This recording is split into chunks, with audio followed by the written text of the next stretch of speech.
All right, welcome back. Hey, all you crazy sci-fi and fantasy fans. It's time for your daily dose of shenanigans over here at the Blasters and Blades podcast. Just three nerdy veterans geeking out over our science fiction passions and fantastical fantasies. A place where magic is king, the sky is the limit, and space is the place, and my co-hosts are intoxicated. So without further ado, let's jump right into this episode. We've got the legendary game master, sometimes writer, all-around decent army guy, Walt Robillard, and I probably butchered the pronunciation, but we're gonna go with it. And you forgot penciler. Penciler, yep, and inker and colorist, all-around artist. Yep. But as far as my name goes, I answer to any iteration of my name as long as it's close enough. Because as one ranger instructor told me, your parents taught you wrong. So I like that. Yeah, I'm just gonna go with it. Well, I've been saying my name all my life, but what do I know? Yep, exactly. Oh, I wasn't going to challenge him. He was skinny and angry, probably food deprived. I didn't want him to bite me. And popped up on pre-workout and protein. Oh, that wasn't a thing before when I was in because I joined just before they put the candle in the window for Paul Revere's ride, so they didn't have pre-workout. Now, and this is the same Walt who's always giving us such wonderful feedback to the boys. To the what? To the boys, JR and Nick. Oh, like what kind of feedback am I giving? Mostly it's just a shake my head emoji. They're like, Walt's gonna yell at us, and I'm like, he never yells at me. Hey, freak Muppet, stop talking over your damn guest. That one. With more vulgarity included, but this is a family-friendly show. Walt's always nice to me. Mm-hmm. So. All right, now that we've rambled all over left field, let's try to drive it home. Walt, can you tell us a little bit about yourself? Kung Fu homeboy with delusions of granola, and that's about usually all I say. It's fitting. It works. What do you do with your granola? Yogurt, ice cream, what?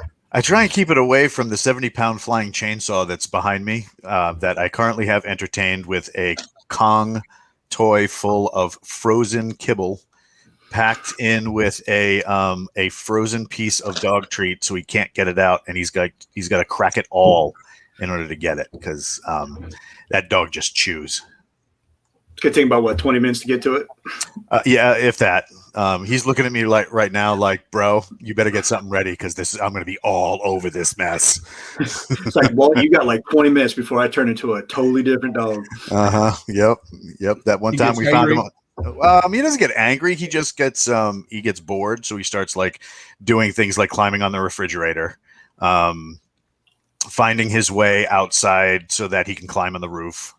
Did he eat the wall one time? My dad's dog did that. Yeah, that was my other dog actually. I had a black lab with separation anxiety, and I came back and there's drywall everywhere. The dog is covered in white, and it was like I went to find you. You weren't here. It was awful. I would have definitely taken a picture and put it with the photo library I have on Facebook that says my dogs are a-holes. Yep. Well, that was the current one's a-hole moment was my wife was right in the middle of chemotherapy, and when you go through those kind of drugs, they have a tendency to take a lot out of you, and he decides he's gonna try and either do one of the 3 F's to this poodle across the street and dragged my wife across 3 lawns. Oh, wow. So I was like, yeah, your ass is getting trained now, bro. Introduction to a prong collar. He was like, yeah, I don't like this. You shouldn't have dragged your mom across 3 lawns. That's what you get for being a 70-pound murder missile. Mm-hmm. Yep. But the best part about this dog is when people ask what kind it is, and I tell them, and they always go, what? It's the same. Yeah, a Belgian. And one kid at the pet store was like, "Mom, we need a Belgian mama." We're not bringing a fur rocket into this house, right? At that size, no. Well, that's how we got him because we had a German Shepherd purebred German Shepherd. We got him from Germany, straight line German Shepherd, so he didn't have that stupid American slope in the back that ends up with like bad hips and hip dysplasia and all that. And the dog came down with listening, Walt. You just hurt her feelings. The, it's not supposed to be like that. the dog came down with an aneurysm and she passed away. Well, a friend of mine trains Belgian Malinois for the Army, and he says, "Hey man, I got 2 dogs here that failed for weight." And I'm like, no. You are not putting those hurricanes in my house. I've seen what a 6-month-old Malinois looks like. That's a 4-year-old on meth looking for cookies. No way. So I think that sounds awesome. Oh, it's awesome. All right. They failed for weight. I mean, that's why we love. Well, they were a little on the light side, so they didn't bulk up enough to kind of get into that percentage. So yeah, I did totally. The hat, a lot of stuff rolls off. Oh my! I've been in the suit when the Army. Just some extracurricular activities I was assigned for, maybe talking when I should have shut up, and I actually got to wear the suit and get chased by the MP dogs. And I was telling Walt that story. It was fun. I actually asked to go back, and I was telling Walt that story, and he goes, "That's because they were MP dogs, not mine. They'd have eaten through the suit and eaten you." They would have worn your head as like a hat. Probably. Yeah, all of my dogs, when they go after the suit, look at me and go, "Which F? Am I going to fight it, feed off it?" And you're just like, "Whoa, family show." One of each, maybe? We try. All of the above? Secret option D? So how did you guys get tangled up with Walt? JR, Nick? Thank you for bringing us back on track before I go. So, she's the wino. Yeah. I've been told that I've been subtle before. So I actually found Walt through the Galaxy's Edge fan club when we started it, and he joined us, and then somehow he got roped into doing all the things for Jason and Nick, and sometimes they even pay him, I'm sure. I've heard it's going to happen one of these days. Eventually, maybe. One day. Until then, I did send coffee, though. So. You did send coffee. Yeah. That's tea for your wife. I didn't want her to kill you. Yep. Yeah. She does not like my extracurricular activities. So none of them. So she's like, "You need to sleep sometime." These 23-hour work days are gonna go kill you. Yeah, sleep is for the weak. That's right. It's a crutch. Don't lean on it. I'm told that when you're dead, you get to sleep. But for a while. I'm told. So the cool thing is we actually got our co-host Nick from Walt because we were looking for a replacement. So Nick, I bet your story, since you knew him first, is even more epic. So why don't you tell us how you found the one, the only, the Waltster? Actually, Walt found me. He is a huge supporter of a little indie book that I wrote called The Phantom Hawk, and drew it. And next thing you know, he's like, "Hey man, I really dig your book. I run a thing called the BAMF podcast," little name drop there. And I was like, "I'd like to have you on, talk about your stuff," and best friends ever since. I'm pretty sure that was it. I don't know. I have a lot of brain damage. I'm probably forgetting like the funny stuff of the story, but it's what, 5-6 years? Yeah, it's been a minute now. But the one thing I always enjoy is the 5 a.m. call from Nick. Well, it's 5 a.m. for you. Yeah, it's 5 a.m. where I was. And he's like, bro, you will never guess what happened today. And then I'm like, all right, tell me. Oh, you have to guess. And then it's 20 minutes of trying to figure stuff out. So no, that's not it either. Keep going. You're getting warmer. There's a mute button. This is why I turn off my phone. It's like, all right, I'm just gonna tell you, you're never gonna guess. I told you, you're never gonna guess. Oh no, when he calls me, I'm at work. No. do your coworkers laugh when he calls? Like, "Oh, it's him again"? No, I take it in the office. I sent a courtesy text like, "Hey man, you got a few minutes?" And I can almost feel it on there. He's like, "Oh god, this idiot's drunk again." Yeah, sure. What you got, brother? Oh no, I hit that connect button right away. You send me an SOS, man. The only thing I need to know is what kind of coffee do I need to be drinking, and do I need to bring a shovel? Fair so enough. far, we haven't gotten a shovel coffee. Because that's because the IRS isn't due yet. Yeah. So, Doc, how did you first find the legendary game designer Walt Robillard? Through you, doofus. You know that. You were supposed to make shit up. We were on a stakeout. So nobody's going to believe that I've actually met him in person. Oh, this is No true. one's going to bring light to the fact that JR just used a no word. What are you talking about? Oh, he's a good little boy. It's on now. He's like, I'm done with that thing. You guys are 5 minutes in, and it's like, dude, don't use that. No, don't use that word. Don't use it. So no, we've mostly just chatted through Facebook. Walt has said that he wants to come to a con with me, and I've given him the 3 I'm doing next year: LibertyCon, DragonCon, and Fantasy. So see you in Chattanooga, North Carolina, or Atlanta. Atlanta. Yeah, probably Atlanta or North Carolina. So it'll be fun. As long as I don't have to go to the con, I can just hang out for dinner and stuff later. Well, you just have to show up for the parties and the drinking part. I'm down. See, Well, I never attend the panels anyways. When is that? Because I like drinking and dinner. All right, we'll settle this off air so your stalkers don't show up in Legion. Because I'd hate to watch somebody get their face stomped in because they got too close. In Legion. We're 11 minutes. All right, so Doc, you got to ask him the religion question so we get to see if he sticks around. Star Wars, Stargate, or Firefly? Star Wars, Stargate, or Firefly? Yeah. Wow, this has changed since the last time I've been on. Used to be a Trek question. Yeah. Star Trek. If Star Trek's your jam, you can answer Star Trek. No, I have too much self-respect for space uniforms and tights. Spandex is your friend. I grew up as a Star Wars kid, so like that was my jam. Firefly was one of those flashes in the pan that I absolutely loved, and I was kind of depressed that. Don't tell their fandom that they still think it's on. Right, I was kind of depressed that it didn't go. It's going to happen any year now. But I was looking back on it, I think that it got just the right amount of exposure because as that piece of nostalgia now, it kind of fits the way that it worked.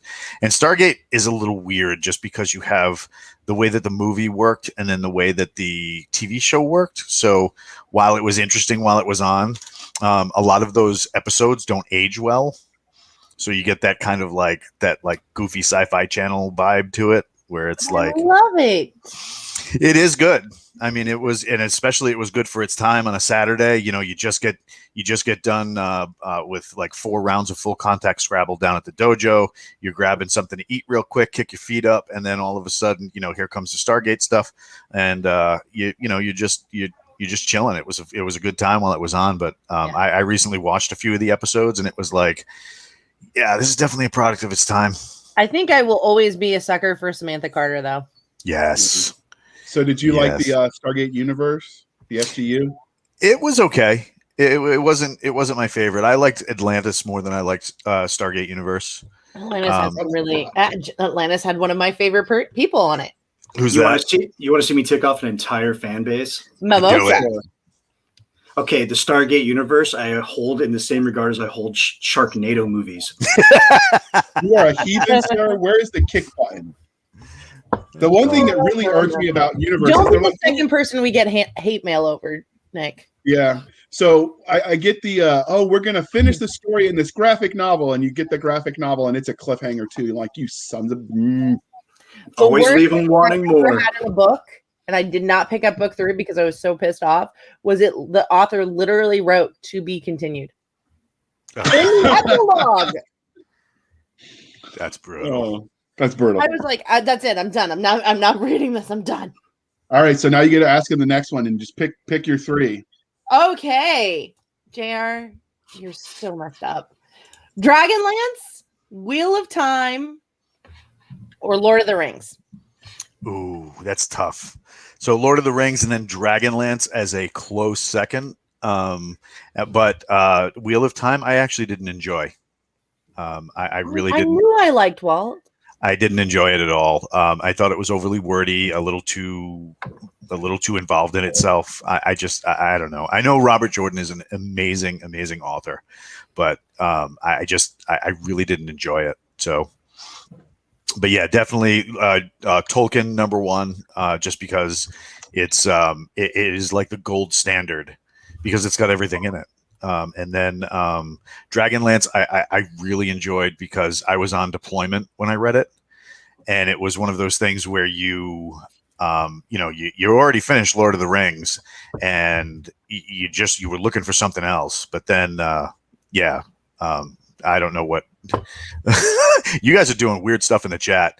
But the Dragonlance was a really, really, really cool. It took Dungeons and Dragons and kind of elevated it to a level that wasn't so uber nerdy.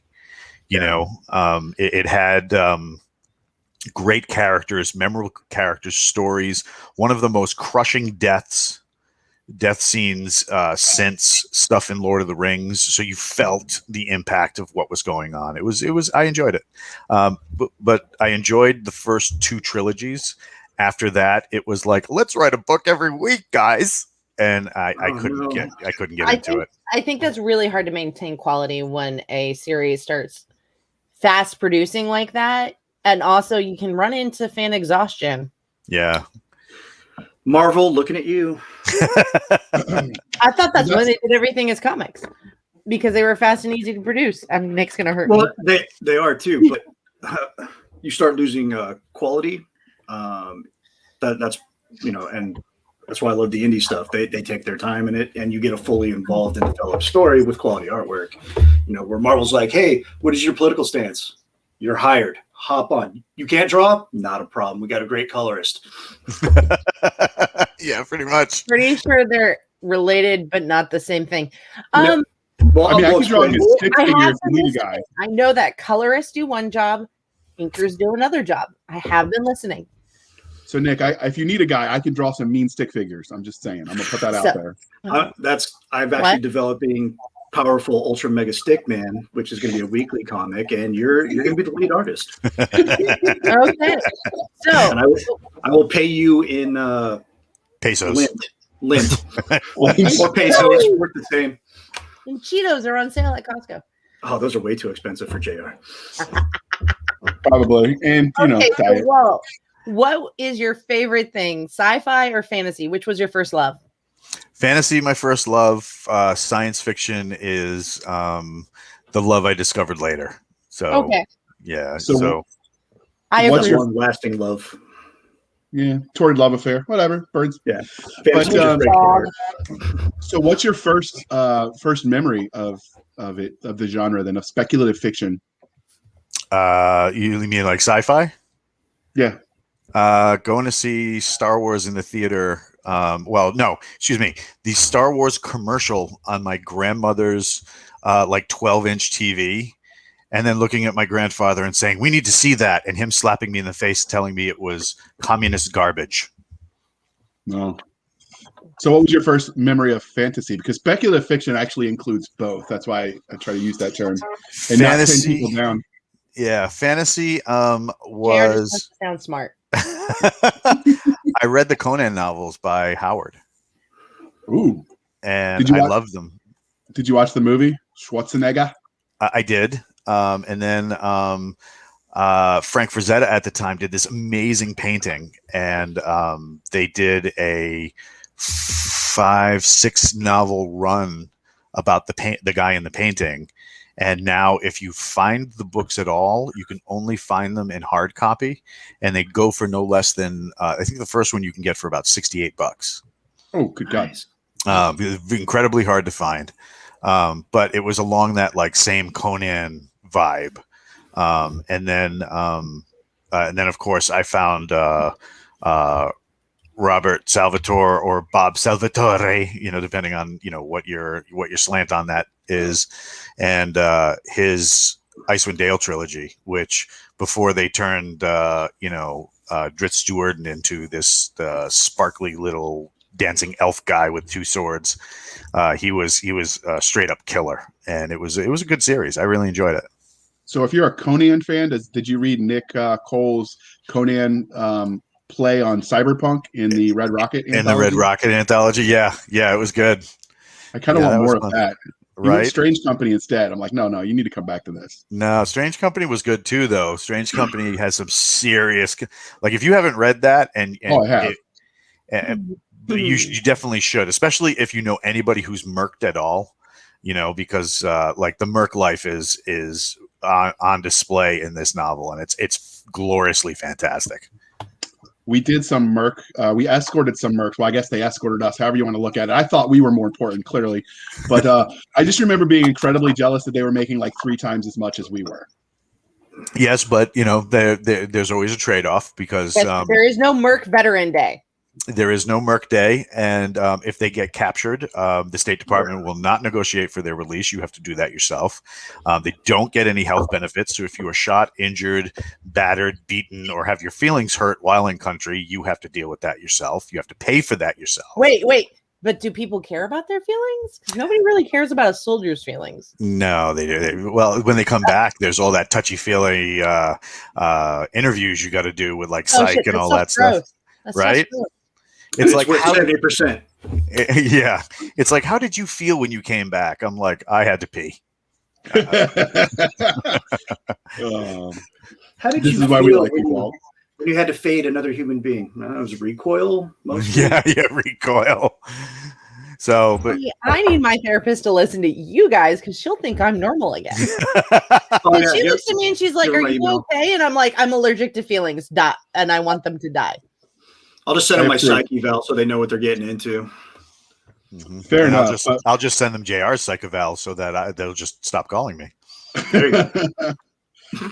I learned the hard way that the shrinks actually have like a little button under their desk at the VA that if they think you're a little too crazy, but that's another story for another podcast when we're not sober, or at least when I'm not sober. So instead, we're going to move the question back to science fiction because I happen to have heard a rumor that a guy we might know had written a book about something.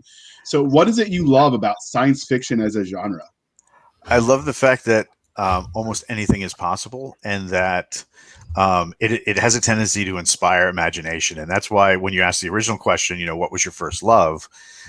You never get over your first love, but at the same time, that love you discover later is all the more intense because you knew what that first love felt like.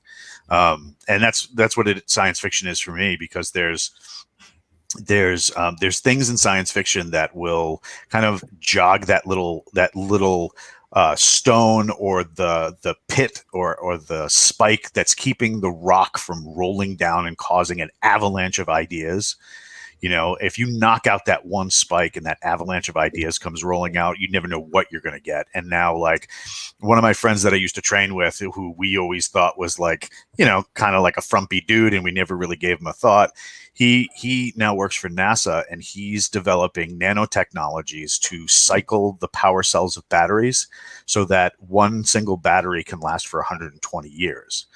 And that's stuff that he saw in like a Star Trek episode one time, and it just blew his mind. So, I mean, It's like why we have iPads now.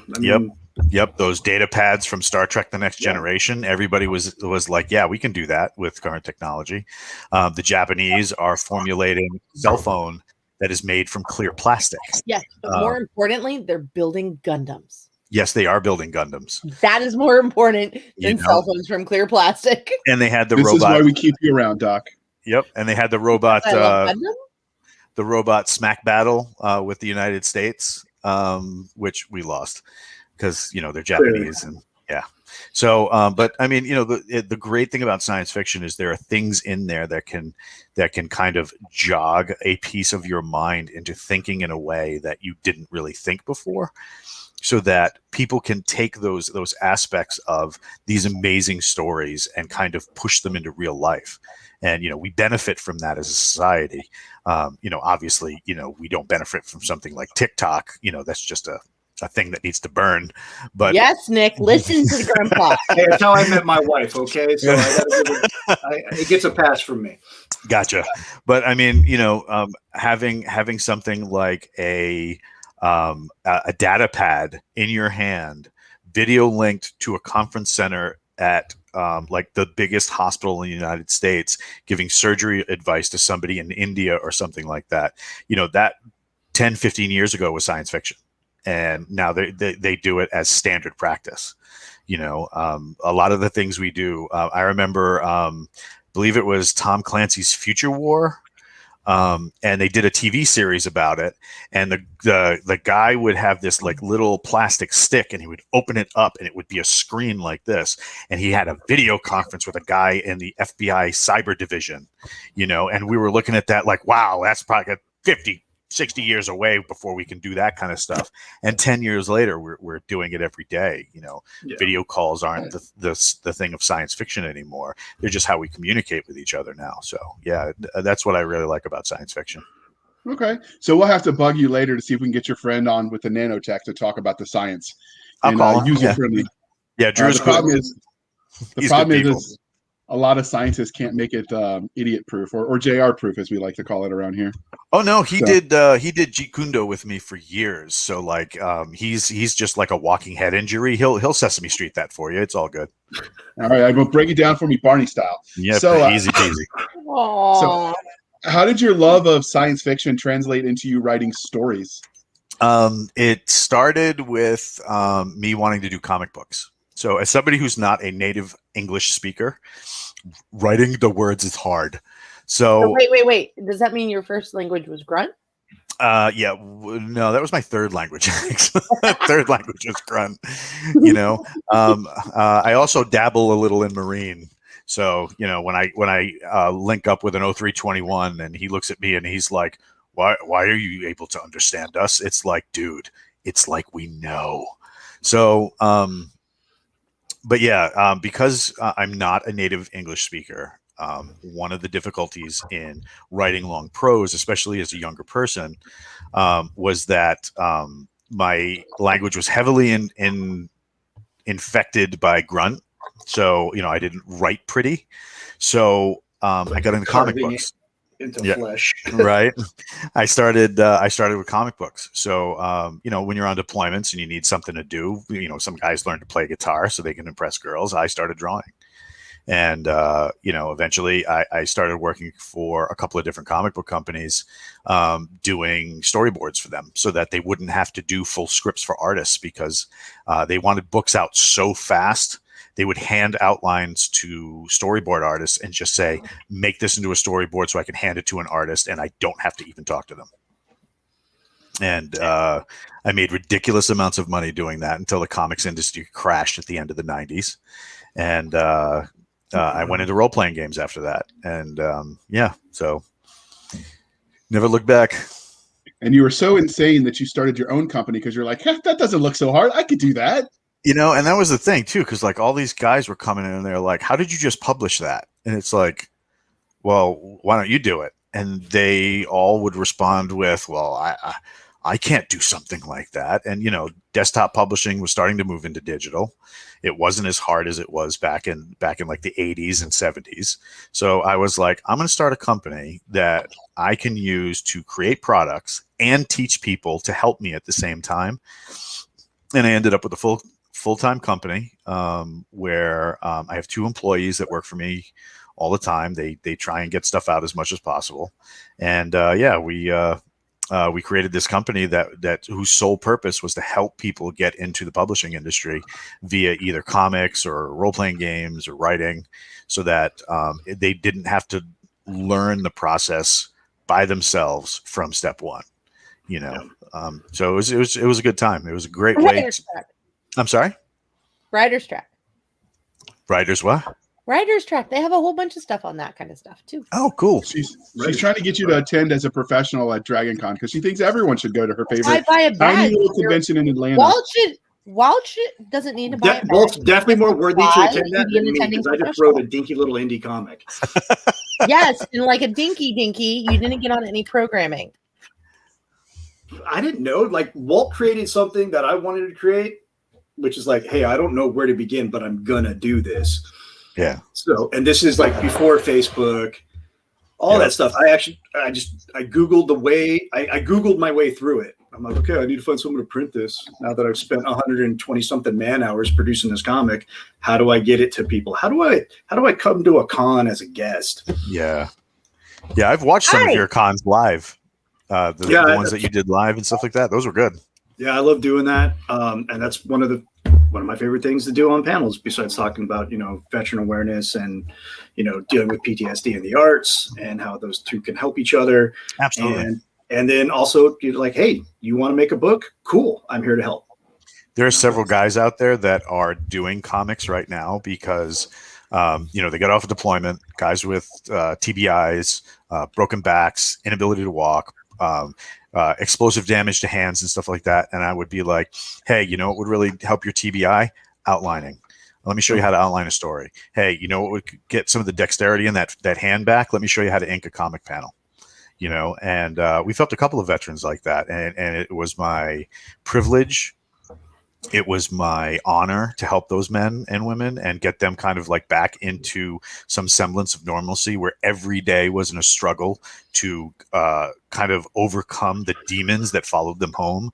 Instead, we put a bunch of crosses at the front door and we're like, screw yo demons. Let's draw some books, and we got some Joe Gallagher. He's a friend of ours, and he owns his own coffee company now. He does his own comic book production. He's got several books out there that are kind of like on the weird, creepy side, and some on the weird science fiction-y side.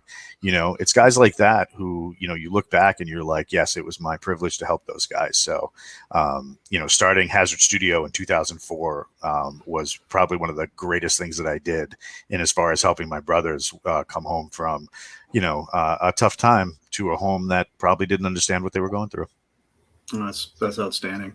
That's a really good real life experience. And speaking of real life experiences and how it translates to the literary form, a lot of authors use their real life experiences, like you were just telling us, in the stories that they tell. Were there any like specific formidable moments that really shaped you as a storyteller?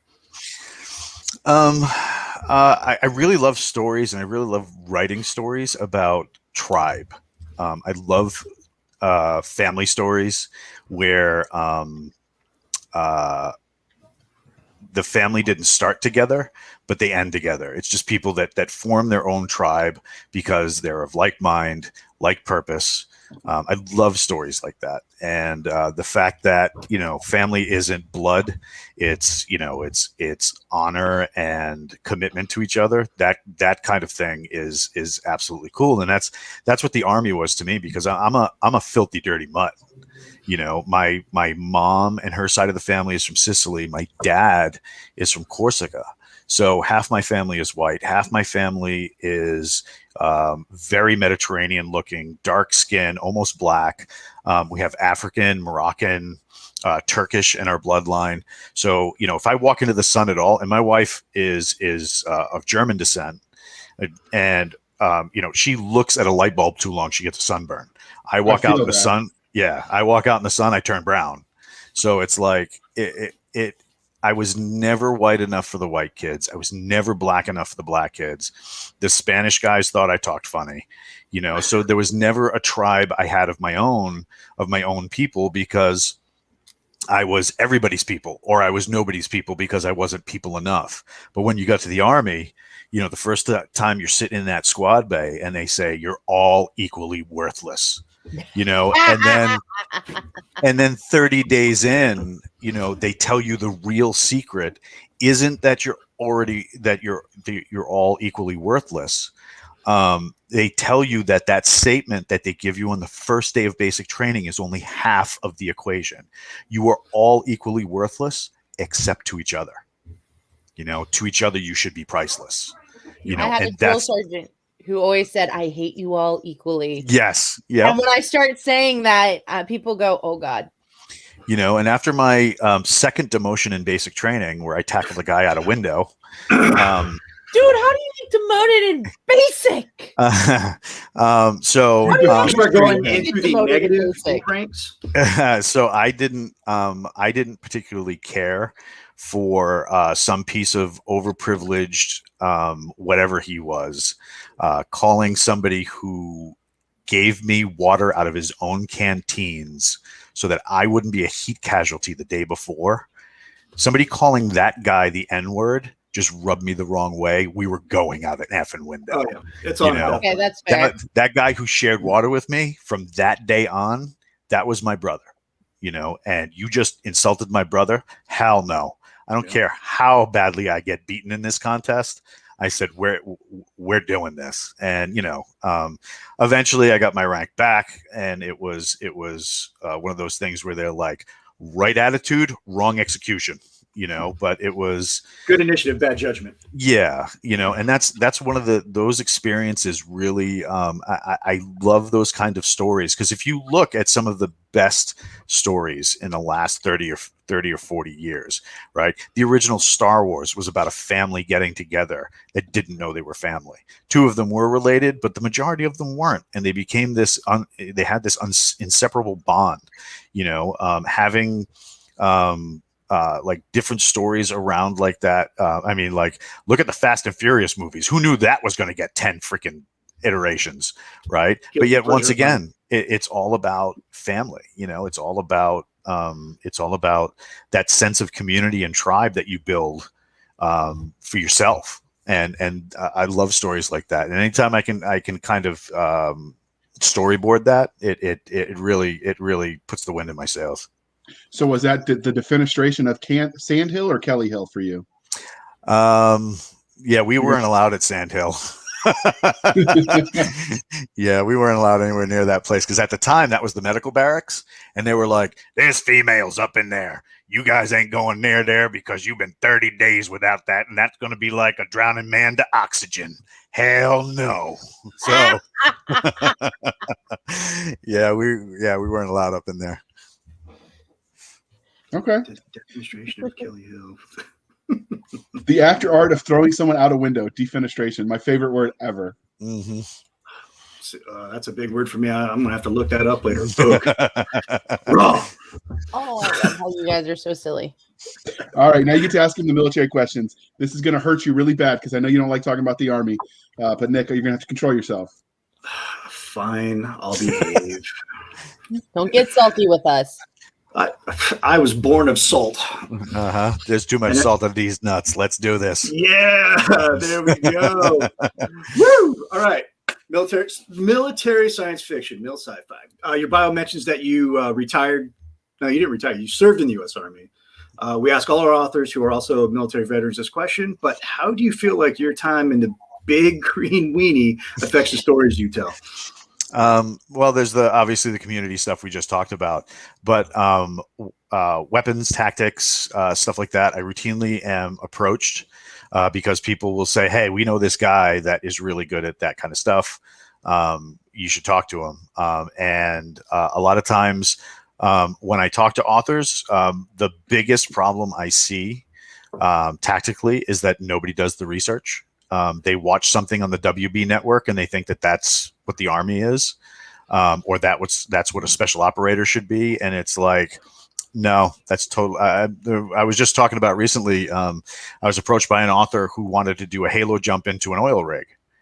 And I'm like, I start asking a bunch of questions and I'm just like, nope. None of these answers. No. And, they didn't like that.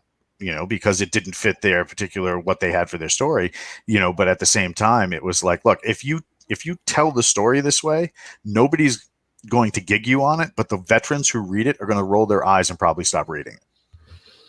I wouldn't roll my eyes. Okay, yeah, I would. You rolled your eyes at Forgotten Ruin at the PFC, who was not given his specialist, even though because his education. Because that's accurate. I also rolled my eyes at the warrant officer in a branch that doesn't have warrant officer. What's that? The Special Forces? There is only one. No. They have warrant officers. Oh yeah, they have warrant. Medical branch. There's only one warrant officer in the medical branch, and he's a specialized mechanic for equipment, medical equipment. Yeah. That is the only thing. So no, he was not a warrant officer. But that's just because I Nick also rolled my eyes at the report. only two women to go rebuild society. We've talked about that, but that'll be another podcast. That's another thing. Yeah, that's another thing. I'm going to need way more coffee. All right, the next question. We're going to move this along. Hey, Doc started talking, and when she talks, I shut up. She has that effect. She's bossy like that. I'm not bossy. just get my way. Hey, look, a tangent. Let's get off that. Do you ever draw from people that you knew in the military? All the time. Like in the current book I just wrote, the half the guys in the unit that the book is about were guys I served with. Right now I'm doing some writing that will not have my name on it, and that writing had a huge military presence in it. That I drew from my time in the military, because all those guys, you always have the guy who's a really shitty human being but an amazing soldier. You have the guy who's the other way, who's the really amazing human being but a shitty soldier. I mean, like all these diverse personalities come together in a I am not Chuck Tingle. So Yes, we got him to say it. So, you can get me to say anything. Just put it in the chat. I have no shame. But yeah, so having those guys that you serve with that make perfect story fodder, is just like, I mean, there's a guy that I put in one book, and I served with him in the 82nd, and this guy would go out until 5:45 in the morning and come in for a 6 o'clock formation, the alcohol sweating through his sweat glands, and that dude was like swaying in formation. We used to like grab onto his wrist to keep him up straight, so like, and you'd go on a brigade run, and like that was 5 miles of an accordion. That dude out on about a quarter mile would run into the bushes. You'd hear the most intense vomiting you've ever heard in your life. He'd come out the other side like he'd been reborn a god of combat, and just get in that line and be like, all right, boys, let's get this so I can get some breakfast, put something more than, wheat and rye in my belly, and everyone around him was intoxicated on that run, just by pure contact. Yeah, it's true. I've been around that guy. I've been that guy. The funny one is the old timers that would be like that, and they'd be smoking a cigarette the whole goddamn run. Yep. Like, how are your lungs still functioning? Mm-hmm. Oh, the best is when, like, not even stopping, pulls a can of dip out of his sock, like pulls it out, throws a lip in while still running, and puts it back in his sock without losing a step. I'm like, that is the most Army thing I've ever seen. Army. Yeah, that's pretty cool. That's right up there with mopping the driveway in the middle of a rainstorm. Oh, you really had to screw up to yeah, you had to be that guy. Or when I was in Egypt, they made me rake sand to make it look pretty, because you never know. The president might show up to outpost 219 in the middle of the desert. I think it was much better behaved than all of you guys. So I got to paint rocks while I was at basic training, because the first time we cleaned the rifle, I lost the cotter pen. We found it, but it had fallen out, and they give me the one that was loose on purpose just to mess with me. And then when I had to be like, oh shit, I can't find it, they had way too much fun with that. Take your PC off. All the parts go in the PC, so you don't lose it. I was the teaching moment, so they could teach us that little trick after they gave me the rifle. That didn't work. Story of JR's life. He was the teaching moment. When they were teaching us the Barrett, there's a huge giant spring in there, and they tell you to hold on to it before you depress it and release the spring, because it has enough, strength to shoot through drywall. And of course, there was one dude, and it shot into the next class because it went right through the wall. So there's some combo class going on, and all of us, weaponized killers, who learned how to weaponize math, are like, hey, and then they walk in there and grab it, and they're like, sorry, I need that for reasons. All embarrassed. They shot a weapon part through the wall. Do you ever, so we've talked about how your time in the service affects the stories you tell. Does it affect the kind of stories you read? No, I'll read anything. So I recently had somebody that I have a working relationship with that wrote a romance story and said, hey, can you read this? Because you have said before you were familiar with the weapons of the time, and some of those weapons are in here. And I said, yeah, sure, send it over. I sent it. It was a great story. I really enjoyed it. So I'll read anything. So, but if you hand me something militarily written, I I will. I'll judge the hell out of it. Yeah, he was making fun of me the other day for that. I'm trying to do the planning for a story, and I sent it to him. He goes, "This is like 14 years. This is like circa 1990s Army or 2000 Guard unit." I'm like, "Well, that's what I knew." It's like, "This 14 years ago, you old dude." Yeah. He's totally mocking me. He didn't even try to hide it. No, I don't hide it. I mean, everybody mocks you. You like It's like, it. don't make fun of me there, slick sleeve. Kuwait is not a deployment. But I mean, the thing is, if somebody sends me something to look over, I'm going to be blunt about it, because if I'm blunt up front with somebody who's looking for tactical or technical advice for weapons of a time period, then you're not going to go, "Oh, I'm sure this will do good when it's in there." Like when you're telling a story where somebody should be using the new MG338 and they pull out an M60 and everybody else around them is using SIG, the new SIG rifles, you better have a reason to have that M60 in there, because if you don't, then that means you're using a Vietnam era style weapon that saw its last end of use probably around 89 to 90 with the special forces using the E3 model. Yeah. And you're mixing it with weapons that are just coming into production now. So unless there's a reason to have that weapon in there, just ditch it, because there's, I don't write weapons, and I don't write either, despite possible rumors. I don't write much. But yeah, well, I was going to say, like even when certain other tracks of combat, like if you were to write something and somebody started using, or you were to read something as a technical advisor as a medic, and somebody started talking about the proper way to use an occlusive dressing for a sucking chest wound, or how to treat a tension pneumothorax, if you were looking that over, would you be like, no, honey, you don't use a bicycle pump like that, or would you say? No, I would not say honey. Oh, you sweet little lamb, you. Yeah, you sweet. I've gotten the, hey, does this burn? Well, or like JR sent me somebody, and he wanted to know something about if you increase nitrogen by a percentage in the atmosphere, what would happen? And I'm like, well, here you go. And by the way, you're now making everybody a vegetarian and blah, blah, blah. And he goes, oh God, there's a lot more to this than I thought. Yep. So, I mean, it's that kind of detail where if somebody wants that detail, fine. Oh, no. I respect the detail. Totally respect the detail. Right. I'm just saying, like, you and Larry Correa, you got me on all the gun shit. Along with Laurel K. Hamilton. That woman loves her guns. Yeah. So and werewolves. She loves the werewolves. Oh, she loves lots of things, apparently. No, she's a wonderful lady, though. I don't judge. But you don't kink shame here. I'm not kink shaming. Trust me, if you've read her stuff, you're not kink shaming. But her new series is actually about a male protagonist, which she just announced. So that should be really fun.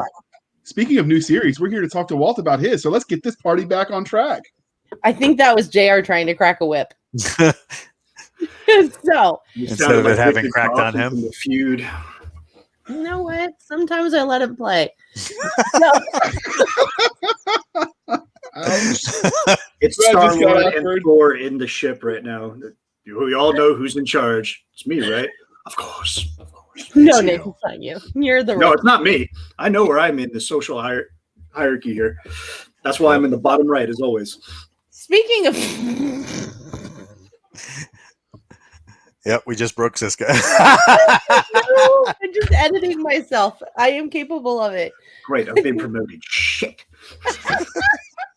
Don't worry, it won't be long till you're demoted. F up to move up.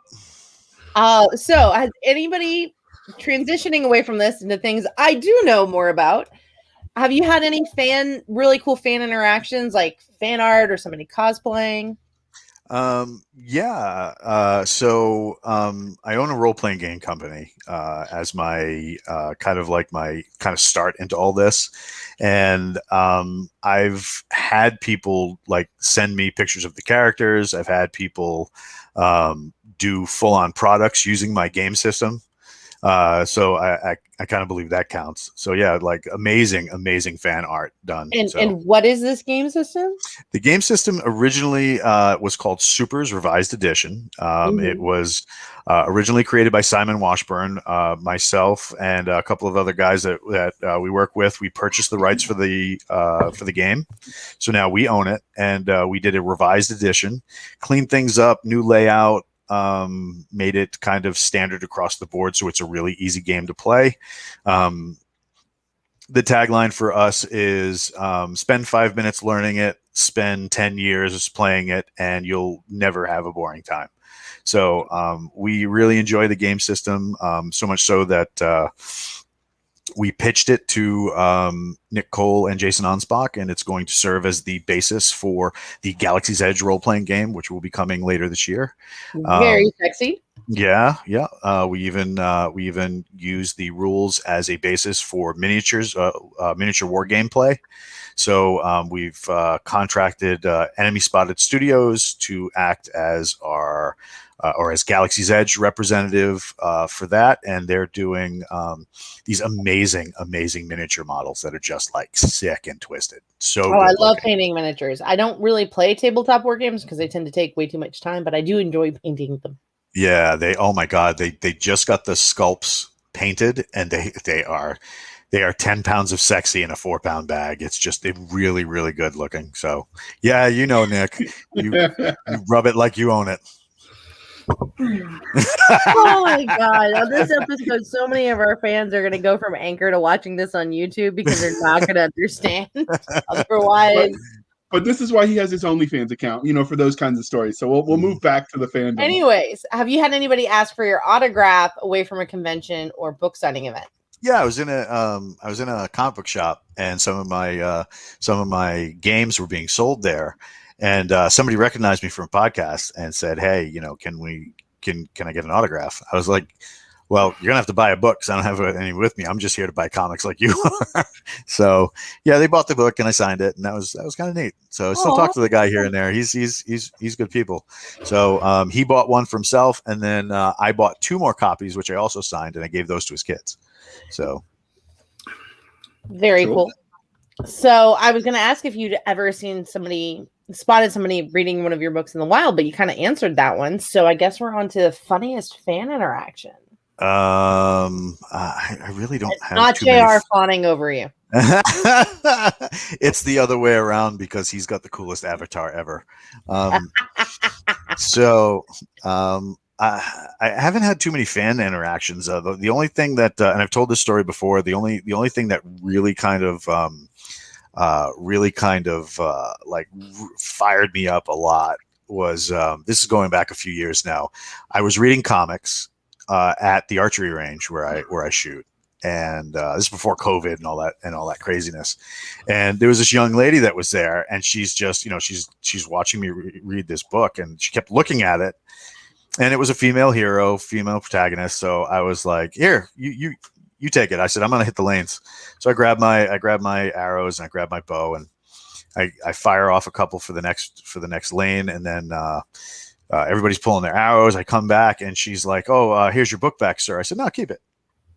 So she started showing up every week just to kind of grab comics, because I would give her the comic every time, and that was kind of cool. So she's about ready to graduate high school. She found me on Facebook about 6 months later, and her mom messaged me and said what a positive influence that was, because every time she would take the comic from me, we'd sit there and just talk for a few minutes, and she said that was such a positive influence in her life, that she was thinking about art, and she was thinking about graphic design and all this other stuff. And I'm like, if she really wants to do great things, graphic design is a way to go. I said, stay away from comics unless you want to be broke for a number of years and really like ramen soup. Yeah, so that was she eventually yeah. She eventually bought a whole bunch of my products and submitted to our page, was like, "Hey, we're playing games now. This is great. We can play superheroes at the table." So yeah, that was really a lot one of those things that you look back on and you're just like, I'm really glad I did that. I will say this one, having been a kid and finding an adult who sponsors and fosters that love of something in fandom. That's for me, it was books because I don't know how to read comics. We'll send you some. But it really is a game changer in that perspective, because I had that happen both with an English teacher and then again outside of the classroom when I was older. And that's how I ended up with Dragon Con. So yeah, you get that bug. You want to be around those people, those creative people who almost like sweat and bleed ideas, just because it's just so cool to, that's I've loved getting into the fiction community and talking to guys like Jason Anspach, Nick Cole, Rick Partlow, JR. When we first met JR, he had these great Legion stories, so it was one of those things where you meet all these people who just bleed these amazing ideas, and you're like, I'm just a hack, I'm no good at this, these guys are amazing. So I should not invite you to dinner with Jody Lenine or Mike Massa or John Ringo then, right? If you just want me to show up in a cheerleader uniform and yell out, "Oh my God!" like all night, then yeah, let's do that. Plan. Yeah, but you could beat Mike Massa in a tickle fight, so you'd be okay. Yeah, well, my tickling usually involves asphyxiation to the point of somebody passing out. Have you ever seen? He's like the tank of Bane. Yes, I met him. He was there at the famous Moab. I know. He was also at Fantasy. I know. Hey, Jay, I don't like being in the top left. Move me back. I can't concentrate. No. Run over. Go the other way, JR. There you go. Other way. There you go. Was violated. He's out of his comfort zone. Your military right. There you go. All right, so this is where you get to get back on track. It's question 18. You've got this. You can do this. You were born for this moment. JR, I'm just going to hem you up right now on live air. Every time you say that is when I'm waiting for that pause, and it makes me look like an a-hole because I'm getting ready to get us back on track, and you're like, it's time to get back on track. I'm like, I was about to until you interrupted me to tell me to get back on track. God love you, JR. God love you. All right. Somebody's got to, and it's probably at least one of us on here. All right. So Walt. It's always Walt. Walt loves everybody, which is we're going to talk about Walt right now and everything that he's written. Can you give us the highlight reel of your body of work? I know you've done a lot. Oh wow. RPGs or fiction or lay it all out. This is your time to shine, as always. Lord. So I started writing for RPGs in 2004, and I've worked with some of the coolest cats in that scene. So I've been really lucky to write alongside a lot of those guys.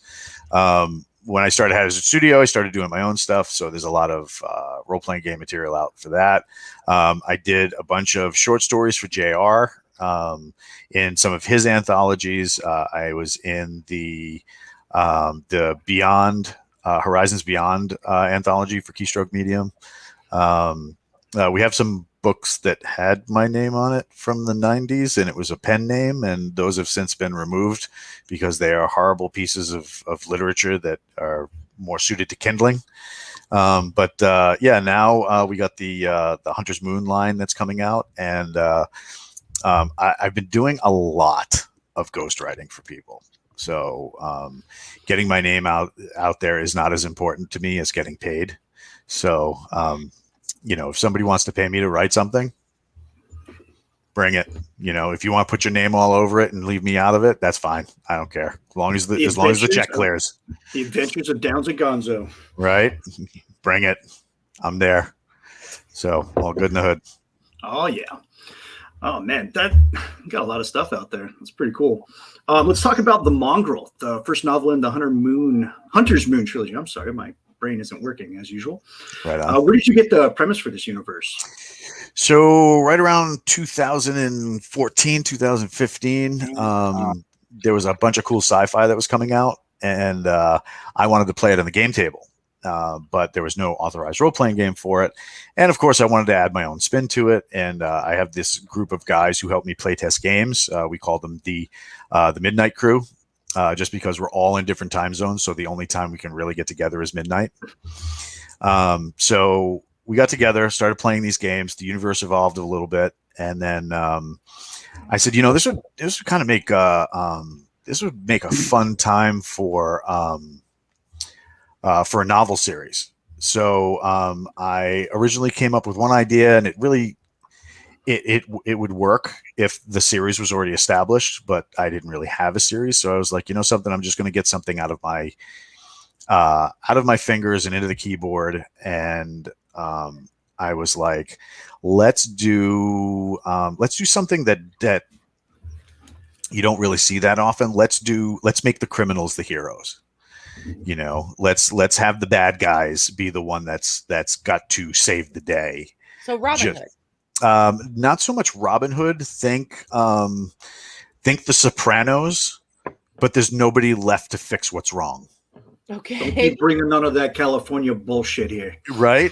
So the idea came in that you had a former slave who was working with like the the space wizards who kind of keep the peace and act as like The Peacemakers. No, wrong series. No, wrong series. They keep the peace for like religious pilgrims. They were kind of like the Knights Templar. They're guardians for pilgrims moving outside of the normal space into like the frontier. And a trade negotiation goes wrong. They were having a treaty that was supposed to be signed, and one side backs out and just massacres everybody, and he's the only one that lives. And because, he was a former gladiator turned, one thing turned another thing, he had abilities and skills and put them to work, and he massacres anybody he thinks that is involved, which puts him in the sights of the very people he was once serving. That ends up where he can only get his only allies that he's able to get are more criminals.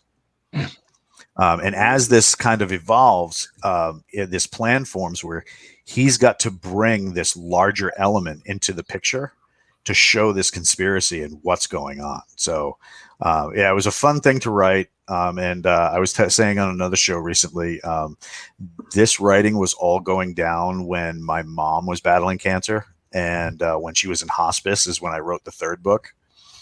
And it was a way for me to get out of my own head and kind of live through these adventures where the protagonist could do something against the horror approaching you. You could be the rock that breaks the wave kind of deal. So yeah, it was something that was as much therapy as it was fun to write. So that's awesome.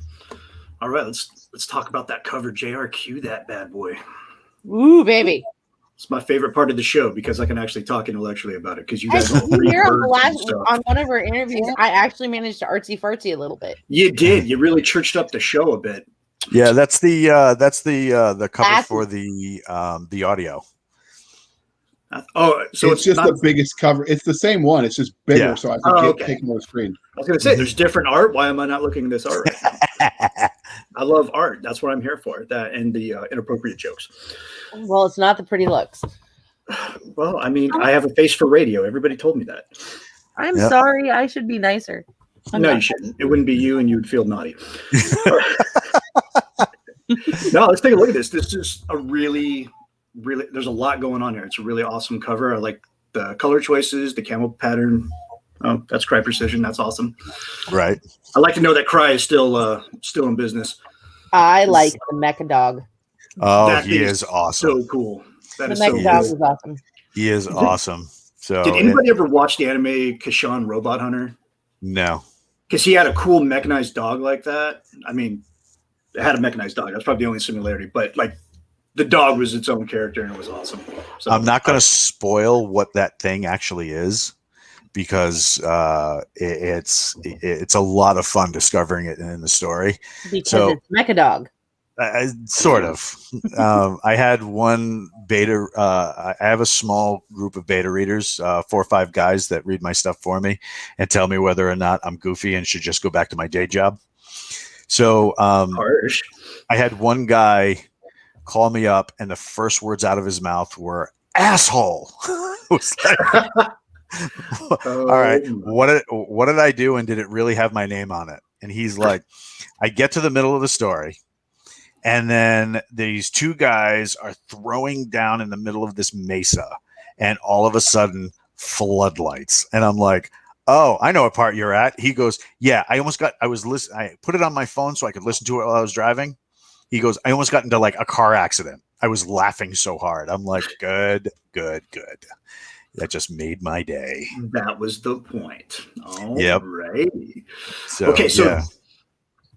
This image is a little bit different than the one that we saw a while back. What changed? Is there a funny story behind that? Maybe a little. So, they asked what the character was and what kind of effects I wanted on the cover and how did I want the cover to look. And Steve and Rhett over at Athon Books were really cool to work with us and work with an artist that they've had a relationship with, thankfully, because I was kind of a pain in the ass in regards to the art.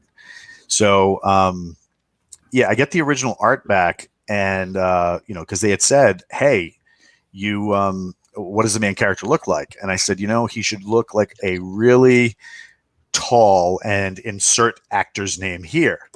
They insert actor's face there. I was By like, the way, this is one of my favorite actors and is on Atlantis. I was like, Robert De Niro? What? yes. So No. I was like, in fact, Atlantis appears multiple times in his resume. I was like, dude, you guys are going to get me sued. Oh, so hard. I'm like, can we just alter his face a little bit? So they went with almost like a Pashtun or like an Arabic style face, which I was totally cool with. I was like, yes, that's a great look. Let's go with that, because he's supposed to be kind of shaggy and Disheveled.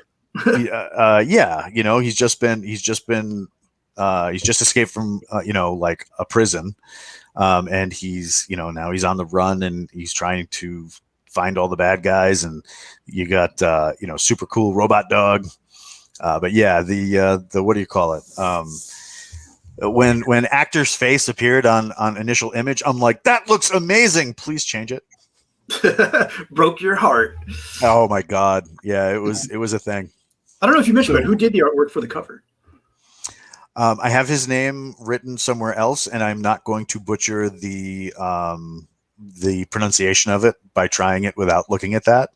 So, but yeah, I can get you that name offline, and he was awesome. I mean, he did all three. Oh wow! So let's see, JR. Yep.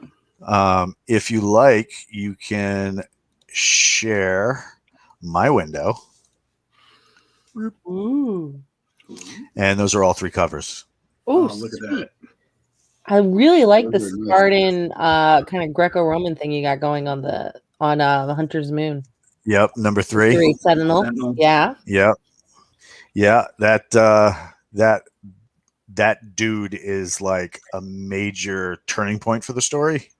So things get really weird in book 3, like in the beginning of book 3, because the ending of book 2 is very apocalyptic. So a lot of things happen to the characters, things that, I wanted the middle book to be the part of the story where the characters are discovering what they're truly capable of. But right at that point, everything goes wrong. So like real life. Yes. Yeah. Just when you're getting into your groove, somebody sticks a freaking stick into your spokes. That was cool. Monkey wrench. But yeah, the covers came out amazing. They did such a great job. Let's see. Here we go. I loved this image. Those people look kind of like zombies. Right. But I don't like zombies. Right. So they just did this initial image, like the wiring, the signs in the background, the armor and helmet is just that detail is off the hook. So they did such a great job. And of course, I can't tell anybody the robot dog's name. yet because it's a story point in the first book, and I don't want to ruin it. But is it a good boy? We'll just call him Mecha Dog. Mecha Dog. Is Mecha Dog a good boy though? It depends. It depends on who he's eating at the time. I like him already. All three of those covers just look like someone's about to get wrecked. Yep, pretty much. Speaking of that, we're gonna transition with Walt's Blood Force segue. So, what would your 30-second elevator pitch be for the first novel? Star Wars: The Clone Wars meets John Wick. That was definitely 30 seconds. So, what do you think makes this? Nailed it. So, what do you think makes your series and the Mongrel specifically special?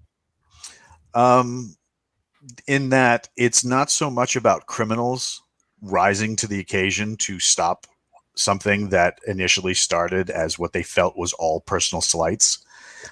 It's that family is something you find. It's not just something you're born into. Okay. I'll accept that. It goes back to what we were talking about earlier. So Yeah. That's what we call a callback in the biz. Callback. We circled back to it. Let's circle back to it. So That's what they call it in the drill sergeant business. no, they call that mollywomping. Yeah, that works. So what science fiction or fantasy tropes, because they're often interchangeable, do you feel like the Mongrel hits the best? It's definitely like an old school play on like the Japanese revenge story. You know, you killed my master, I must avenge. You know, that kind of deal. Also, whether or not something that is artificial can feel. You know, is a robot that acts like a human actually alive? Is something that would sacrifice itself for you? Is that something that has a soul? You know, those kind of story elements are in the book. I like it. Okay. Well, we were going to accept that, and we're going to move on to the next question. So what subgenres do you feel like this story fits into the best? Military science fiction would definitely be a really on-point subgenre. I think space fantasy a little bit. You know, there are elements of a lot of different, much like George Lucas, you know, I tried to steal from the best. You know, as he stole from Flash Gordon and Kurosawa movies, you know, I looked at those stories that were formative for myself and a lot of those properties and tried to incorporate some of those elements. So, yeah, Nick is saying we call that sampling. Indeed. Speaking of sampling, it's now your turn to sample the question, Cisca. The next one's yours. She's like, I'm too drunk to read that. I can read that. It's color coded. Okay, so The Blasters and Bottles podcast. You know, we missed the mark on that one. there wasn't a mark. Anyways, The For Tell us Blasters and what- Bottles is the title. why don't you tell us a little bit about your main character and what makes them unique in the crowded field of science fiction? The main character is half alien. He's not all human. And because of that, his appearance Does he know is... he's half alien? I'm sorry? Does he know? It's really hard to miss. So the aliens that he is descended from are 9 feet tall with varying colored eyes, and they have deep, deep red skin, almost like Nick's shirt. Maybe a little darker. So he's half human, and because of that, he has slightly reddish skin, more humanish features, but he's almost 7 feet tall. So like every time they're trying to sneak into somewhere, they're like, yeah, you don't blend. You know, they go into like a human bar or something like that, and they're like, you probably should stay outside. You know, so the main character, who should be into everything, is often excluded from anything because does not look like the people he's trying to interact with, and it causes a lot of problems. That's fair. Not that Nick or JR would know anything about being the tallest person in the room, but I Speaking of tallest person in the room, did you compensate? Because you keep telling everyone on the GE podcast, the Galaxy's Edge podcast, that you're like a midget, which we know you're not really. But... Oh no, I am. Did you compensate by writing this character so tall? No, I wanted a race that was so by the time this book was written, we'd already produced like 4 or 5 different role-playing game products in this universe that had these characters in it, and the race that we wanted to use for the main character to be blended with, they were already written the way they were. So, I wasn't like, I wish I was taller, because, being short has served me well over the years. And, and it means you can blend in and you can like fit on the cover better. Yep. And, you're always face height with something, moderately pleasant. And the only downside the only downside of being short is when my wife, who is taller than I am, gets mad at me, she hides the cookies, which is why I got the super jumping dog. So she gets the stuff off the high shelf for you. That's what you're saying? Well, and I got one of those like old people grippers. So I just, yeah. And then when I'm still using my little short thug ladder, like right. I'm only giggling because I'm the person who normally hides things up high. the only time that when I don't have the it's a key facet of JR's diet. That's because you're an Amazon who offers death by snoo snoo. I got that reference. Oh, poor JR. My Futurama fans to be a cool kid. So, can you tell us anything about your? Wait, are we done talking about the first main character? Sure. Okay. Do you feel like we're done? I mean, do you feel like we're done? I'm fine. Okay. So, can you tell us about any of your secondary characters that are particularly memorable? So the robot dog, Mecha Dog. Oh my God! We're gonna make that a thing. I get so much from the beta readers about this guy, because like any robot that really wants to fit in, what is the best place to find personality cues and the right things to just be that essential part of the crew where everybody else is like a living being? You start looking at message boards and social media sites and stuff like that. And that's how he comes up with his name. That's how his personality starts changing. He goes from this piece of military grade hardware to a major sociopath. But he loves the main character because the main character did something for him as I don't want to give away part of the story.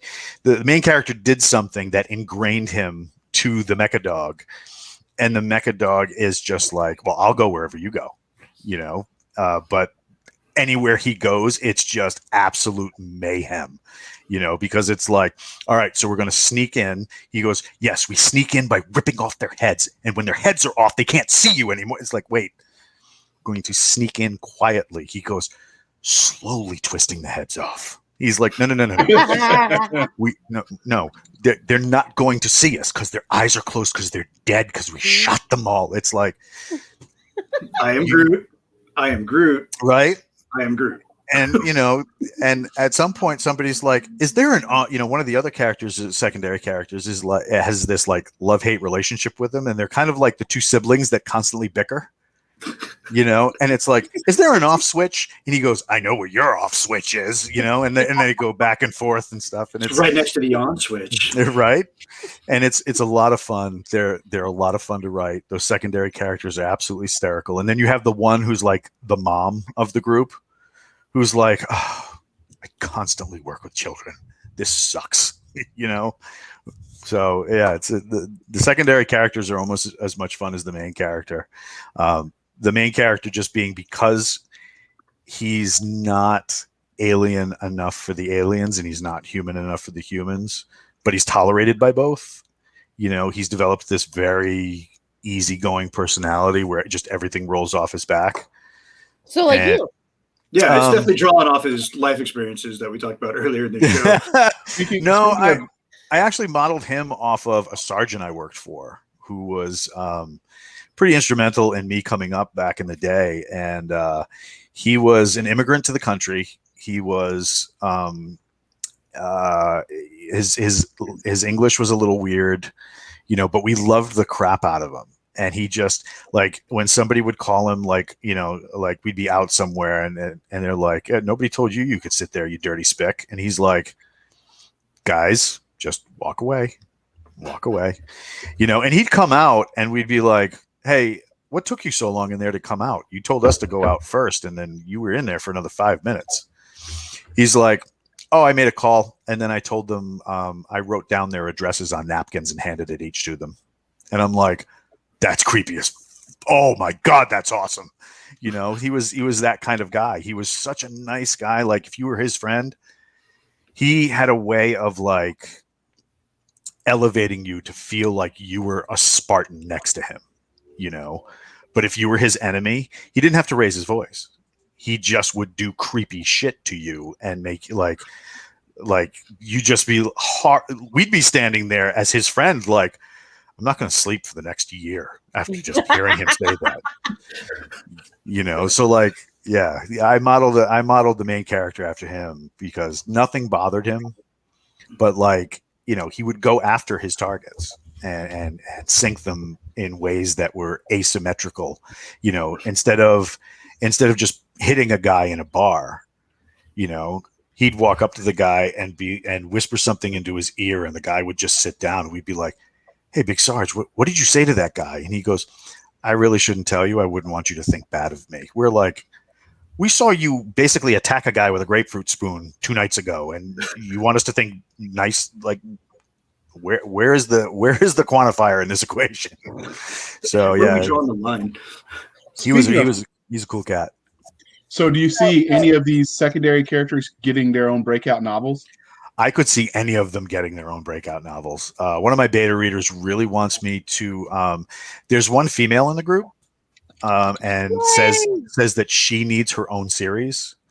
And I was like, and she could definitely hold her own series. So I don't want to spoil any of the characters because the characters are all fun twists on cool tropes in fiction.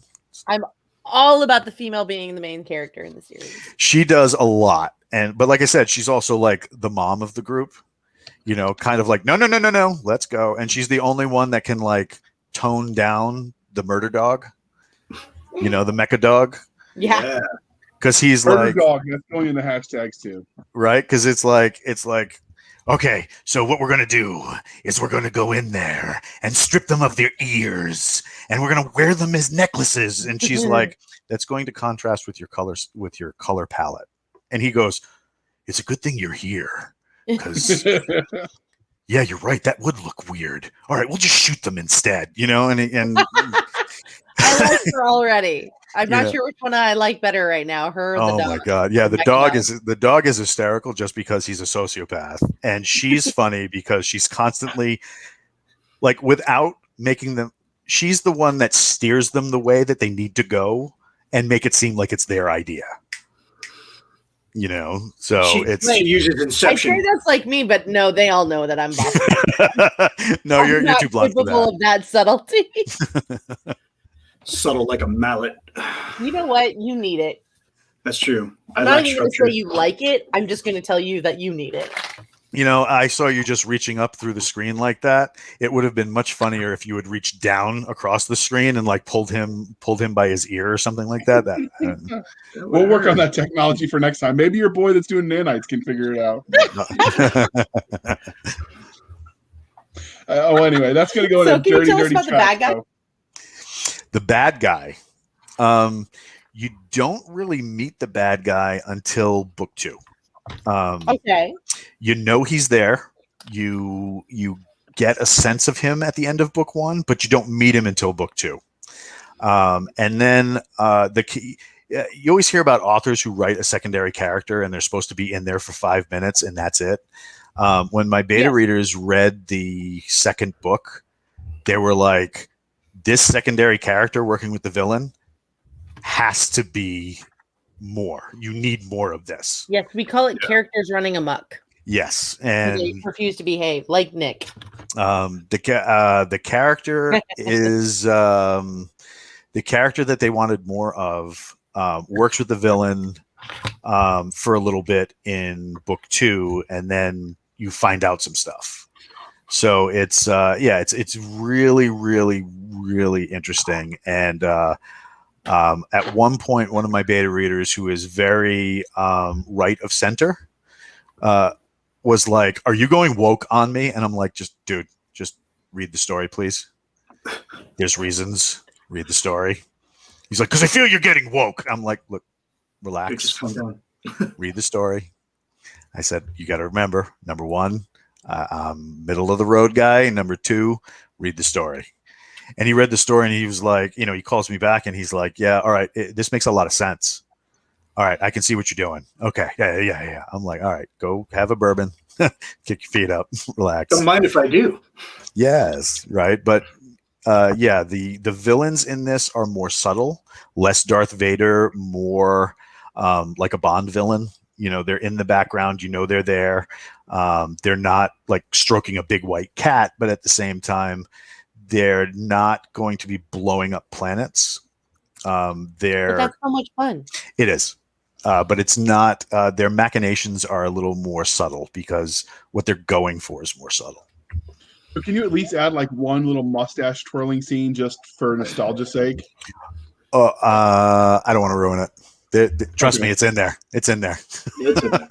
It's probably in there. All right. So speaking of your characters, if you met any of your characters from this book in a back alley, how would they treat you after the hell you've put them through? How do you see that interaction playing out? I'd want to meet the female of the group.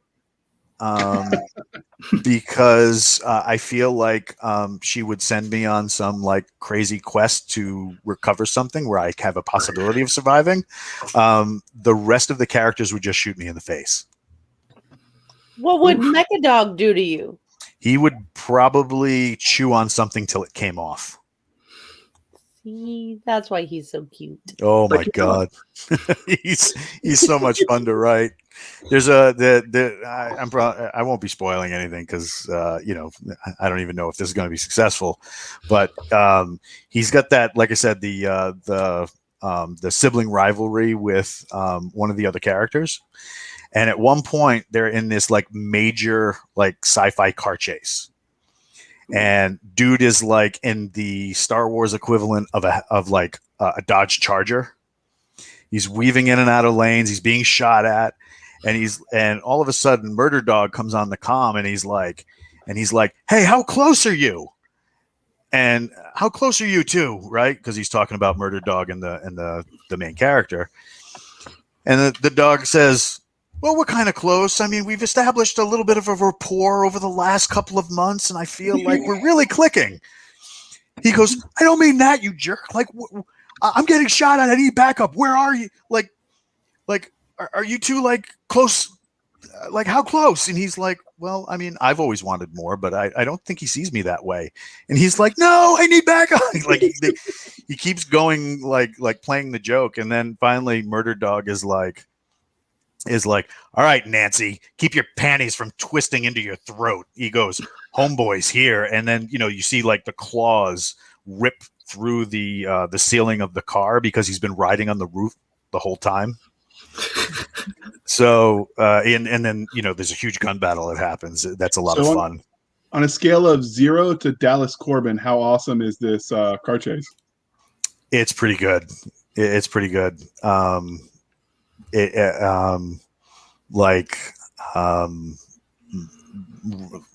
Ronin. You ever see the movie Ronin with De Niro? Oh yeah, Ronin, good. Right, it's fun.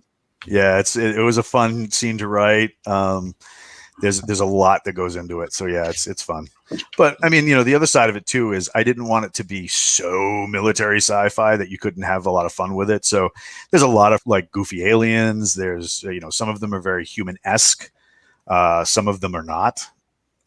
So there's the different planets, and I didn't do the George Lucas thing where everything's a desert planet or a jungle planet or a fast food planet. It's multi-biome planets. How dare you? Yeah, I know, but I breaking the mold. Yeah, I wanted to be able to have snow in one part and then forest in another. So it happens. Like a real planet. Weird. Right. Do you have a favorite character archetype? No. I think for character archetypes, you use what you need for your story. Don't just play the one note. Learn to play the symphony, because at some point you might be the conductor, and that's really what an author is. He's got to conduct the band. If all you know is the cello, how are you going to supervise the drum section?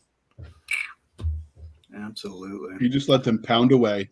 Just let them just bang on their drum, being happy. Yep. So, what can you tell us about the universe itself? In many series, the worlds where the story is told is much a character as the protagonist. Can you give us a hint what we can expect from this expansive world you've created? So the biggest part of the setting you actually never see. It's called the Coral, which is short for the Coral Worlds Alliance, and everything in the Coral is corporate run. Governments exist at the behest of the corporations that really don't want to run people's lives. They just want them to buy stuff. So the governments keep people kind of going the way that things are supposed to go, and blah, blah, blah. But at one point, Earth, who was a member of this huge multi-planet conglomeration, has a civil war, and it starts bleeding over into everything. So they exile Earth. So for the last several generations, nobody's seen it. Nobody's been there. It's quarantined. You're not allowed to go. Nobody is allowed to know where it is. Well, we all love quarantines and know about those. Yep. So, but you still have all of these Earth-like elements that have spread throughout the planets. So, like, there's the Kai Initiative, which was heavily influenced by the Japanese. You have these major corporations that are protected by entire families of samurai who use robotic samurai and gene enhanced ninja and all this other stuff. You got another section that is was heavily controlled by Russian corporations, and those corporations also include areas of Earth like Finland and Sweden and stuff. So you have giant mechs and like Gundam style stuff, but all with like Norse themes and people speaking Russian. You got, but the story in the books take place outside of all of this in the frontier, because this is where people go when they're trying to escape all of this like corporate tribalism.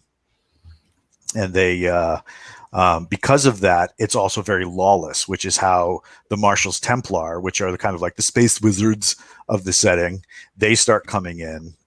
They initially start as kind of like military protection for pilgrims.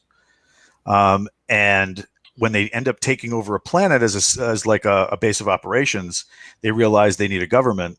So they install one, but they use their own military force to kind of protect everything.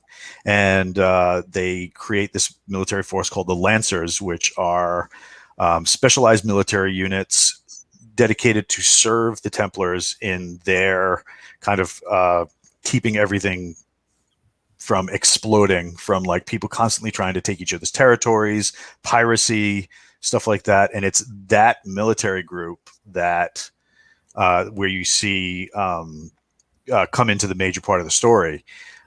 The thing that everybody seems to find interesting is the fact that the Templars get whatever they want. So they're kind of like, it's kind of like how the Catholic Church subtly ruled over most of Europe during the Middle Ages. They have this control over everything that, they're protecting. If they want something, they request it, they get it. If they don't get it, they pull their support from that area, and then it gets sacked by pirates. So it was also, the book was kind of also an exploration of what a theocracy might look like in the future, and why that's not necessarily a good thing. Yeah, I like that name though, Lancers. That's cool. Yeah, they were, and you find out why they were called that in the third book. I'll send you the scene. Everybody who's read the scene was just like, I had one guy who called me and he said, he hit me up on Facebook. He's like, can I call you for 2 minutes? I said, yeah.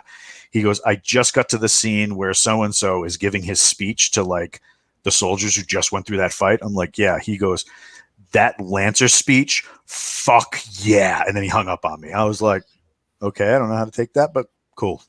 I'm gonna take it as a positive thing.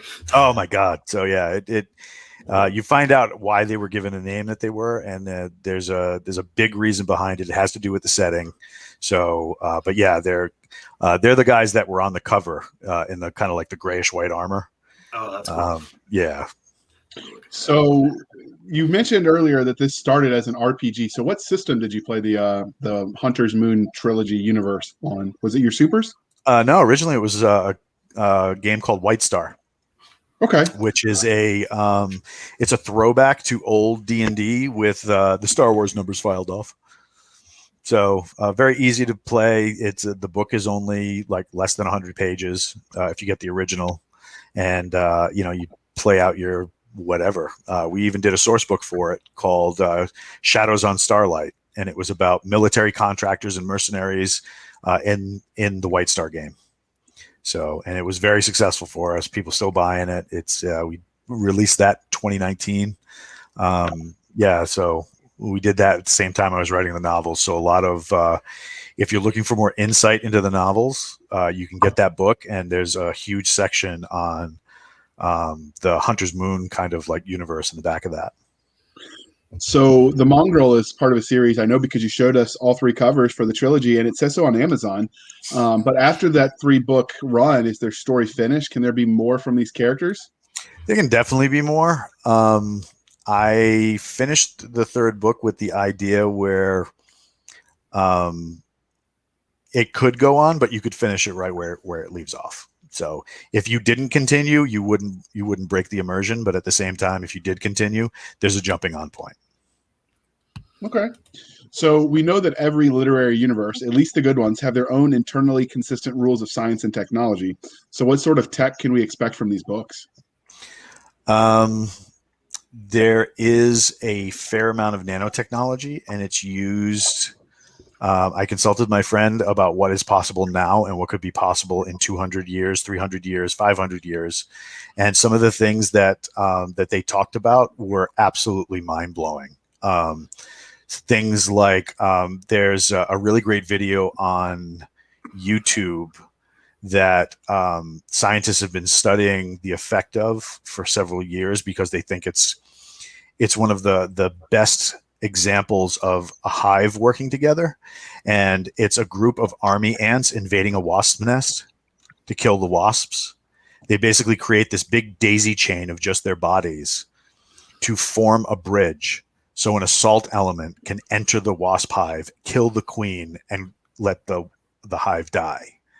And I was like, they're using things like that, like the what do you call it, that kind of symbiosis between a hive to mess with nanotechnology, to use like things like connective chains of living tissue to heal injuries and stuff like that. Some of the things that they're thinking about doing in the next like couple hundred years.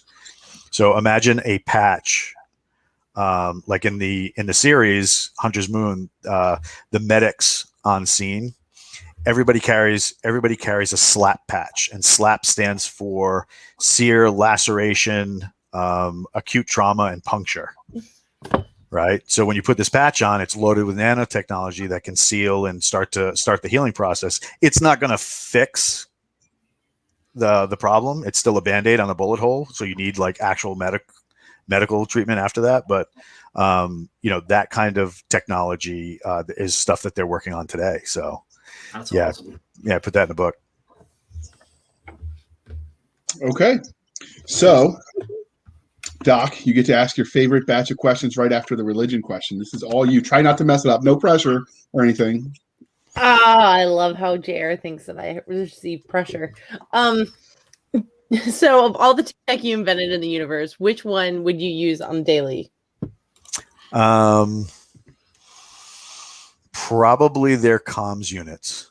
Okay. They call them cell comms, and it's a hybrid computer and communication system. but it allows control over a variety of things, for everything from vehicles to whatever. And even though that's technology that's being used today, I mean, your cell phone can start your car. You can put the security on in your home using your cell phone and stuff like that. This is kind of that taken to the next level. So I think on a daily basis, if I had to use a piece of tech, it would definitely be that, especially in the setting for the holographic elements. The Cellcom can produce entire holographic maps. It can produce schematics. It can, full scenes. Imagine just setting you get together with a bunch of people and you're hanging out on like a military deployment, and you got a couple of hours to kill because you're not going to leave the wire for a little bit. You drop down that Cellcom, and all of a sudden you're watching a movie as though you're in the middle of it because it produces a hologram that's totally immersive. So stuff like that. You could do crime scene reconstruction with it. Walk around the room with it with a Cellcom, and it makes a 3D rendering of the room that you could actually produce. Okay. So how would you abuse it? How would I abuse it? Yeah. Like anybody, porn. So it's like I Nick is your brother somehow from knew another he mother. was going to go there. No, I think for abusing it, All right. I would probably leave a Cellcom in my dog's kennel so that I wouldn't have to take him out to pee so much, to talk to him, to be like, no, calm down, I'll take you out in a minute, so that I wouldn't actually have to be in the room. So, sorry. You're aliens. So you have aliens. We've established this, right? Mm-hmm. So did you go out of building them out of your weird nightmares? Because I'm sure they're weird. Or whole cloth, or like a specific, like, I'm aiming for something that weirds you out in this specific way. Some of them are weird. Some of them are just like, there's a group of kind of like horned monkeys, horned apes. So Nick. Yes, not horny. That's why I wear the hat. Keeps the horns right. in. So there's a group of horned apes, and they're massive. They're absolute like combat monsters, but in the setting, they don't like to fight. They're scientists. They're pilots. They're more intellectual than even though they look absolutely massive and angry. Imagine crossing a bull with a gorilla. They're just nasty looking things. They're very introspective. They're very tech oriented. So when you start meeting them in the series, they come across as one thing, and then you find out they're actually another. That's pretty cool. An entire race of chill gorilla grods. Yeah, just all they want to do is just learn. And the other side of that is the place that they're from. They have a cousin species that is completely the other way. They're absolutely hostile, and they're not as intelligent. They're hyper tribal, hyper territorial. And it's hard to tell one from the other. So when colonists first set down on their planet, they would often shoot the good ones because the bad ones looked so similar.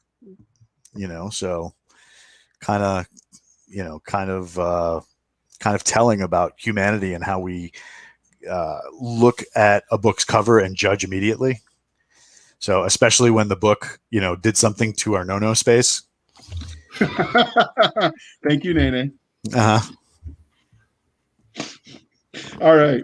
Or what I call it, yes space. Before that gets any weirder than it already did, clearly the interview's winding down. We're at an hour and 43 minutes. So before we wrap this up, was there anything That's about not the 100 minutes, JR? Don't make me do math. Who taught you math? Public school. I will make you do math. So clearly the internet. See what you did? The interview is winding down, but before we wrap it up, was there anything about the mongrel that you wanted to tell us we didn't ask? Just that, I'm really hoping that people like it, and that it was more written to save me from my thoughts than than anything else. So if people enjoy it, sorry about that. My dog is getting upset that we're still sitting here, and now he's moving entire cases of ammunition around. You have cases? Really? There's Tic Tacs in there. So I really hope people enjoy it. It was a lot of fun to write. I really enjoy the characters. They're a lot of fun, especially the murder dog. He's absolutely hysterical. And every time I get to write stuff like that people will actually, pick up and read and tell me, hey, I really had a good time reading this. That just puts logs on the fire, man. It's just absolutely a thrill. So normally, we like to talk about all parts of the format of the book, and I know Atheon has a reputation for doing the simultaneous release. So can we expect audiobook, paperback, all of that when it goes live? Because right now, at the time we're doing the interview, this is still in pre-order. It's in pre-order, but the first book is going to be digital and audio same day. Sweet. I love it when that happens. So digital and audio same day. They're still doing some formatting stuff. That link for the hard copy might hit at the same time. So yeah, digital and audio same day. Hard copy might follow a day or two, a week or two, month or two. It's a formatting issue. So once they get it worked out, we'll have hard copies. I'll be reading it on my data pad. Nice. So on your data pad. All right, I see what you did there. We call that a callback. So the audiobook, who's narrating it for you? Yes. So you don't know. Okay. I'm sure he will do, or she will do the words well. They told me I have a Swiss cheese memory. His first name is Ryan, though, I believe. It's a good name. It's my middle name. Damn straight. All right. So before he dies over there in the bottom left corner, because he doesn't want to be in charge anymore, how can listeners find you? If you just type my name in, Walt Robillard, it usually comes up pretty much all over the place. FaceSpace. I'm most active if you send me a direct message. Usually on FaceSpace, I only post about dogs and 10-year-old kids doing shooting competitions because I think that's awesome. Maybe some Dungeons and Dragons stuff. I don't really post a lot as far as social media goes. I don't have the time. But you can go to my website, hazardstudio.net. All my contact information is there, as well as like links to social media, blah, blah, blah. And then, you can sign up for a newsletter. We had Kayleen Williams from Keystroke Medium narrate the prequel novel or the prequel novelette. If you sign up for the newsletter, you automatically get access to that. And she did the audio for that. And then, we can obviously send you the digital copy of that as well. It takes place with another female main character in the series. I love those. You know me. Because of the nature of who she serves and how it affects the story, they call her the Lioness. I'm aroused. I know where that came from, but intellectually, I'm aroused. So yeah, she's if you go on our website, there's a picture of a girl standing in front of a spaceship with like an ignited like laser sword. That's her. That's Mara, the Lioness. And if you sign up for the newsletter, you get access to the audiobook for the prequel story, The Lioness, right away. It's about 35 minute listen. And Kayleen did a great job. She did a fantastic job. I can't ever hear the Lioness's voice in my head now without it being Kayleen's voice. She did such a great job. Okay. And you can find us on all places over the interwebs. We have our website at anchor.fm/blasters tack and tack blades, anchor.fm/blasters tack and tack blades. We are working on setting up a direct Blasters and Blades website, but time is of an essence, and I don't have a lot of it right now. You can follow us also on Twitter at twitter.com/SF_fantasy_show, Sierra Foxtrot _fantasy_show. We have an email at blastersandbladespodcast@gmail.com. All of the hate mail this week goes to Nick at blastersandbladespodcast.com. We have our Facebook. Kuwait's not a deployment. I agree. We have our Facebook group, facebook.com/blasters and blades podcast. It's super hard to remember. And you could support the show over at buymeacoffee.com/author J.R. Handley. Be sure to put in the comments that it's for the podcast, and we will make sure that money gets dispersed to keep Ranger Nick and Doc Cisca duly intoxicated while I'm their sober driver on this journey through the interwebs of podcasting. And if you would also like, you can support us over on the anchor.fm/blasters-blades on a monthly subscription, much like Patreon. And that's a show. Doc, bring us home. Thank you for spending your precious time with us. For the actually present Nick Garber, JR, and JR Handley, the long-suffering, I'm Cisca. This was the Blasters and Blades podcast. Next week, we'll be back here at the same time where we'll indulge our love of nerd culture, drinks, all things cheesy jokes, pineapple on pizza, and torturing JR. You ruined it right at the end. You ruined it. Pineapple does not belong on pizza. It does. Only with jalapenos. So. Only with jalapenos. Pineapple is delish on pizza. Only with You were all a bunch of heathens. jalapenos.